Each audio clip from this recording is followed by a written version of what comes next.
Paz, irmãos, graças a Deus por mais essa oportunidade que o Senhor nos dá. Agradecemos ao Senhor por esse dia. E em oração, peço ao Senhor que abençoe esses momentos que nós vamos passar juntos falando da sua bondade, em nome de Jesus. E graças a Deus, nós estamos com a nossa live das 10, é a live de grupo de apoio. E nós estamos dando continuidade ao nosso assunto sobre doutrina do pecado. Eu estava meditando, lendo a palavra de Deus e lendo também alguns assuntos referente à Bíblia. E nós estamos vendo que os dias estão se apertando, né? Se apertando. A igreja, ela tem que tomar uma posição. A posição que a igreja tem que tomar é uma posição que ela deve demonstrar a sua capacidade diante diante da sua pureza de ser ou não ser um instrumento nas mãos de Deus. Porque a igreja, meus irmãos, é o único instrumento que existe aqui na Terra do qual Deus se utiliza para combater o mal, combater o inimigo. A igreja é aquela promessa que já havia no Velho Testamento e que se concretizou em Jesus, onde ele disse que sobre esta pedra edificarei a minha igreja. Então não foi sobre Pedro, sobre João, não, foi sobre esta pedra, esse fundamento. Esse fundamento, a pedra não é uma pessoa, é o fundamento da palavra de Deus. Sobre esse fundamento edificarei a minha igreja. E essa igreja foi exatamente edificada sobre este fundamento da pessoa de nosso Senhor e Salvador Jesus Cristo. Vou dar uma boa noite aqui aos ouvintes. Boa noite e muita paz para todos. Muita paz cadê o cara? Para todos. Amém, graças a Deus. Pronto. Agora quem quiser ler, pode ler. Está aberto para quem quiser fazer algum comentário. Eu não sei se está liberado para fazer comentário, eu não consegui fazer isso ainda. Deixar aqui livre para quem quiser fazer um comentário.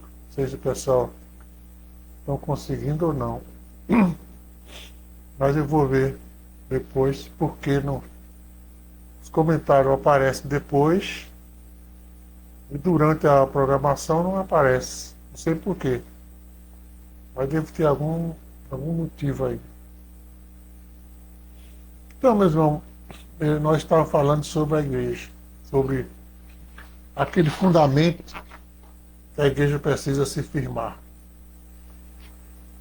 Isso porque quando você se torna um representante de alguma coisa, você se torna também responsável por aquilo ali.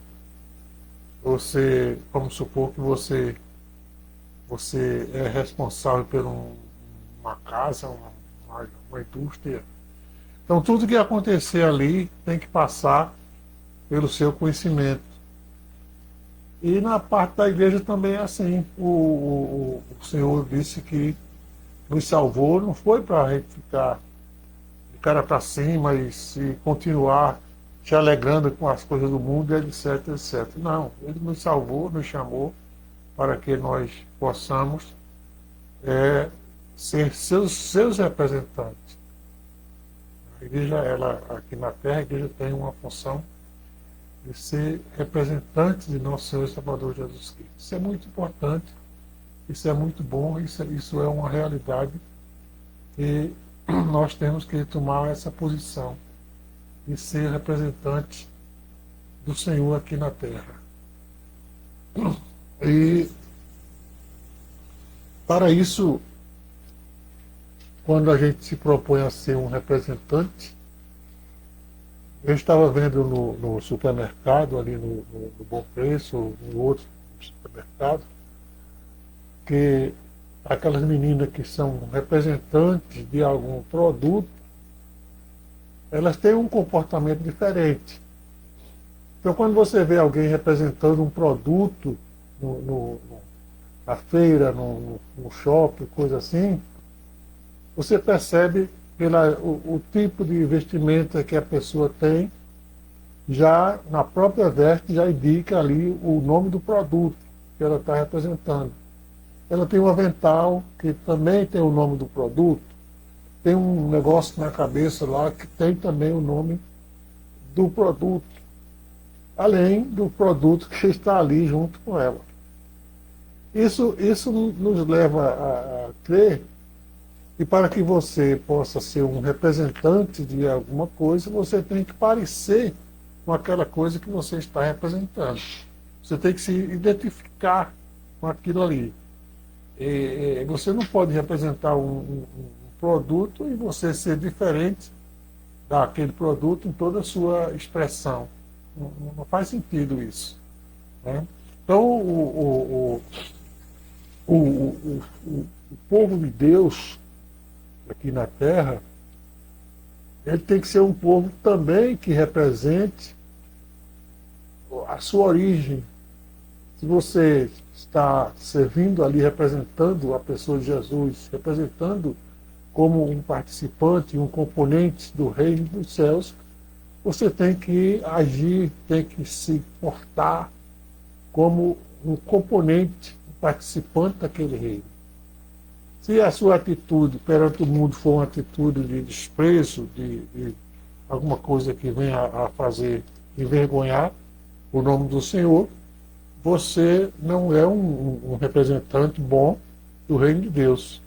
A sua atitude, o próprio mundo vai reconhecer que você não está agindo conforme um representante do reino dos céus. Por isso que a cada dia existe a necessidade de você ser mais representante daquilo que você realmente é ou quer ser. Quando você diz que é um salvo, você tem que tomar uma atitude de salvo. Você não pode ser um salvo e agir como quem não é salvo. Você não pode ser uma pessoa boa e agir mal. Né? São coisas que não coincidem uma com a outra, não fecha a conta essas duas atitudes. Isso muitas vezes é problema até das próprias igrejas. Eu não deixo de falar isso aí sem indicar igreja nenhuma. Não estou aqui para culpar a igreja. Mas as igrejas muitas vezes elas não penetram nesse ramo de explicação, de mostrar a necessidade da pessoa se tornar realmente um participante do reino dos céus. Então, quando você tem um administrador, tem um gestor, tem um pastor, tem um gerente de uma igreja que ele se preocupa em tornar um grupo obediente àquela igreja. Veja a diferença do assunto. Você pode ter uma igreja muito bem organizada, padronizada, até que chama atenção quando ela sai à rua ou que encontra alguns componentes, mas é uma igreja que está sendo obediente à organização. Isso é muito bom, é muito representativo, mas isso não significa que a representatividade física dos componentes signifique que aquilo vai gerar salvação para eles. Não é. Salvação não é gerada pela atitude, pela roupa, pela maneira de falar, pela maneira de andar. Não é. a roupa, a fala, a maneira de andar, demonstra que você tem uma atitude diferente. Mas pode ser o contrário, pode não ser, pode ser somente uma coisa organizada mecanicamente, conforme os ensinamentos que você teve, mas que você não atingiu o conhecimento que houvesse uma transformação no seu interior. Por isso que lá no Romanos diz que transformai-vos pela renovação do vosso entendimento, para que experimenteis qual seja a boa, agradável e perfeita vontade de Deus. Então, essa transformação interior, pela renovação do entendimento, não é uma renovação porque alguém te forçou a ser transformado, não é. Vamos supor que determinada igreja diga assim: você só entra aqui se usar uma roupa verde, você só entra aqui se de paletó e gravata, você só entra aqui com o vestido até os pés, e uma série de normas que os componentes seriam obrigados a obedecer. Isso é uma transformação. Uma transformação porque ele se transformou em função do ambiente. Ele se transformou para agradar a organização. Na verdade, o que a Bíblia diz é que transformado pela renovação do vosso entendimento. Então, essa transformação que você faz pela obrigação, pela norma da igreja, ela talvez não seja uma obrigação que esteja coincidindo com o vosso entendimento.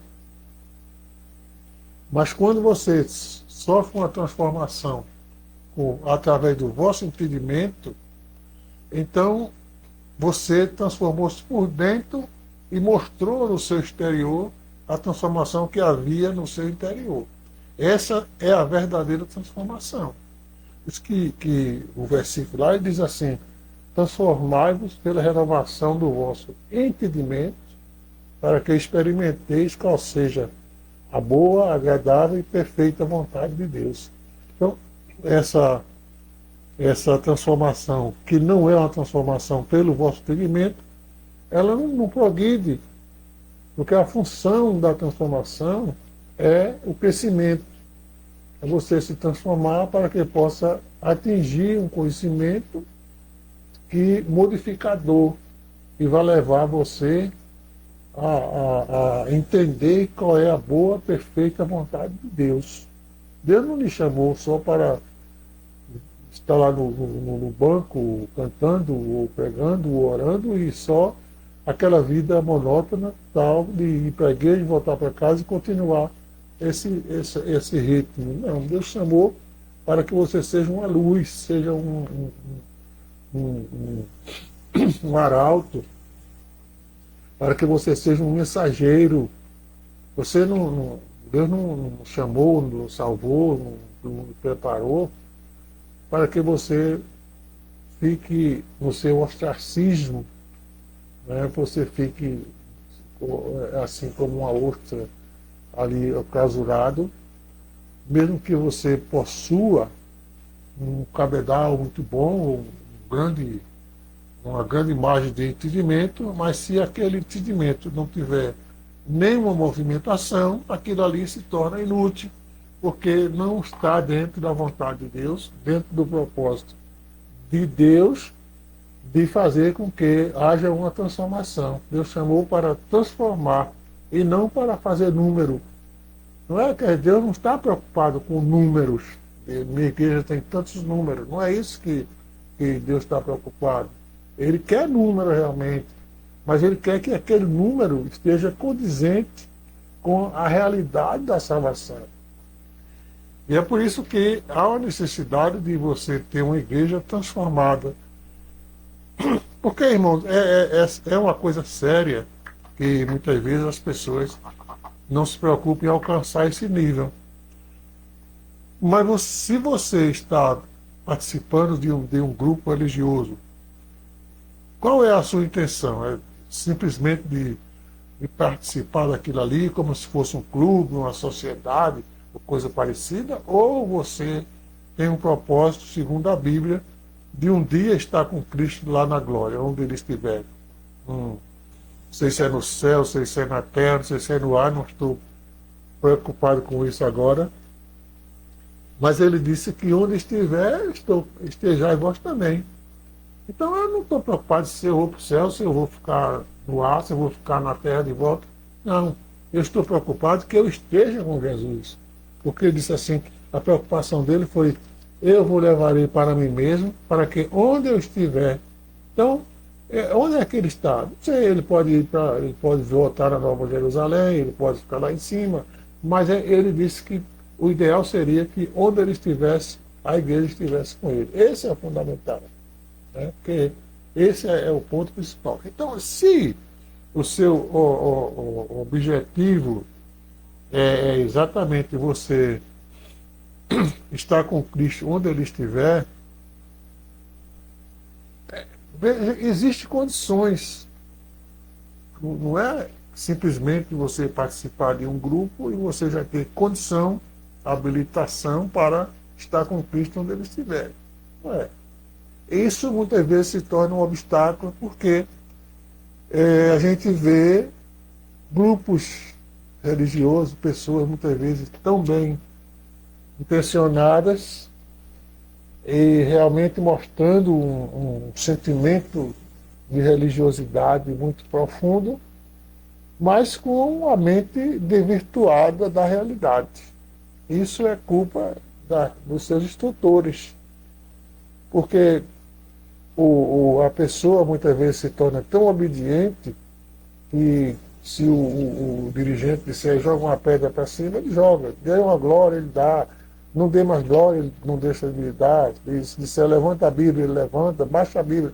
Então é um autômato, é uma coisa, uma obediência fanática. Isso, será que isso é realmente o ponto principal que vai levar às mansões celestiais? Não é. Então, a obediência para que chegue a Cristo não é uma obediência em função da direção da igreja. Você deve obedecer à igreja porque o próprio Senhor colocou uns para mestres, outros para pastores, outros para doutores e assim por diante. Então, temos que obedecer essas autoridades constituídas, porque um corpo sem direção, ele vai andando para onde quiser. Não pode ter uma igreja assim, como tem alguns grupos aí que acham que não precisa de pastor, não precisa de igreja, não precisa de nada. Tudo bem, se eles acham que está certo, não vou discutir isso, mas eles próprios vão ter que levantar alguém naquele meio para tomar a frente.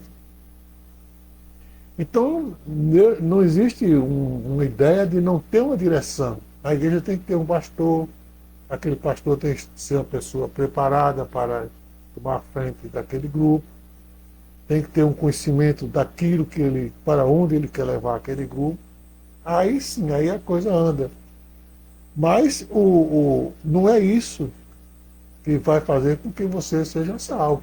Você pode obedecer cegamente a sua direção, mas se a sua direção não estiver de acordo com a palavra de Deus, nem você nem a direção vão atingir os objetivos desejados. Né?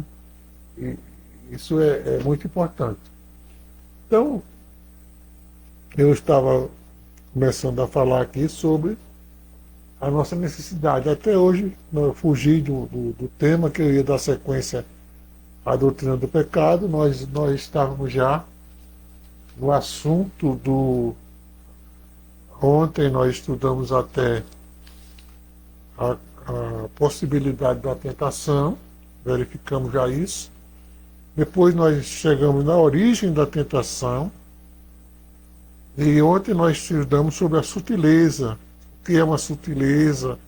A maneira como Satanás se aproximou da mulher, com astúcia, com sugestões que serviram para aguçar o desejo da mulher. Isso chama-se sutileza. uma sutileza pode ser aplicada em vários locais. Essa aqui, pelo menos, é a sutileza da tentação. Então, o produto dessa sutileza foi desviar a mulher daquela realidade que Deus tinha deixado para elas como sendo o livre-arbítrio, a obediência a Ele, né? E com esse desvio, através da sutileza, a mulher cedeu àquela tentação e comeu do fruto proibido, né, que Deus tinha dito que não era para comer.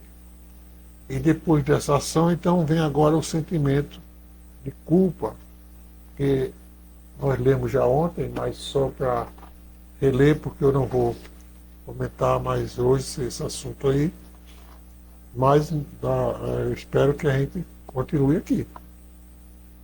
Então, veja só, vendo, porque Deus sabe que no dia em que comer desses frutos, abrirão os vossos olhos, sereis como Deus, sabendo o bem e o mal. Essa foi a palavra da serpente. E vendo a mulher que aquela árvore era boa para se comer, agradável aos olhos e árvore desejada para o entendimento, tomou do seu fruto e comeu. E deu também ao seu marido, deu também a Adão, e ele comeu com ela. Deu também a seu marido, né? Que está marido, e ele comeu com ela. Veja bem, então eles consumaram o ato. Ela foi tentada, pegou o fruto, comeu, deu ao seu marido, ele comeu com ela. Quando ele comeu, a Bíblia diz que o homem peca por pensamento, palavras e obras. Ele concluiu esse ciclo, né? Ele pensou, falou e praticou. Então ele consumou o pecado que Deus disse a ele que não era para fazer aquilo ali. Aí então foram abertos seus olhos, os olhos dele foram abertos, e ele viu e conheceram que estava nus e fizeram folha de figueira para os aventais e saíram e se esconderam. Então, irmão, aqui está a pureza, né? Você vê que por que eles se esconderam? Porque o sentimento de culpa vem como uma nudez. A nudez física é um sinal, a nudez. Eles viram que estava nus. Isso, a nudez física da Bíblia, ela significa uma culpa, né? Ele conheceram que estava nus. Então, a consciência se tornou culpada porque eles desobedeceram a Deus. E eles próprios tentaram cobrir essa falta através de procurar umas folhas de negócio lá para se cobrir. Então veja que eles erraram, se sentiram culpados, eles próprios procuraram disfarçar a sua consciência através de cobrir a sua nudez. E isso é uma atitude do ser humano até hoje, quando ele fala coisa errada, ele próprio procura cobrir com mentiras, com coisas frágeis, com coisas humanas, coisas que só Deus pode cobrir. Então diz a palavra de Deus que o Senhor formou, que o Senhor Deus ouviu a voz do Senhor que passeava no jardim, depois do pecado, né? E chamou Deus Adão. Ele disse: eu ouvi a tua voz e me escondi porque estava nu. Aí Deus disse: quem te mostrou que tu estava nu? Porventura, tu comesse do fruto que não era para comer? Então aí começa agora a culpa, né? A distribuição de culpa, o juízo que nós vamos falar na próxima semana. Mas veja que situação. O objetivo de a gente estar falando nessa doutrina da salvação, do pecado, é porque como eu falei no início, não existe a possibilidade de você aceitar Jesus ou aceitar a salvação sem você ter uma consciência de que você é um pecador. E não existe você chegar à conclusão de que é um pecador sem conhecer a origem do pecado. Por quê? Porque você diz, o pecado de Adão há 200 milhões de anos lá, não tem nada a ver comigo, mas tem. Porque a Bíblia diz que a carne é carne. Né? Quem é nascido da carne é carne. Quem é nascido do Espírito é Espírito. São dois nascimentos, a carne e o Espírito. Então, quando Adão cometeu aquele pecado, ele contaminou toda a raça humana. Contaminou. E a Bíblia diz que aqui nós vamos ver no juízo de Deus, que Deus disse que Adão agora ele levou com ele o erro para toda a humanidade. E esse erro de Adão, essa desobediência dele, fez com que não só ele, não só Eva, mas que a própria natureza caísse em desgraça porque eles por causa da desobediência à palavra de Deus. Os animais obtiveram a ferocidade, não havia a ferocidade de um leão comer uma cabra, não havia isso. O leão comia alguma coisa, sei lá, uma folha, não tem isso aqui na Bíblia.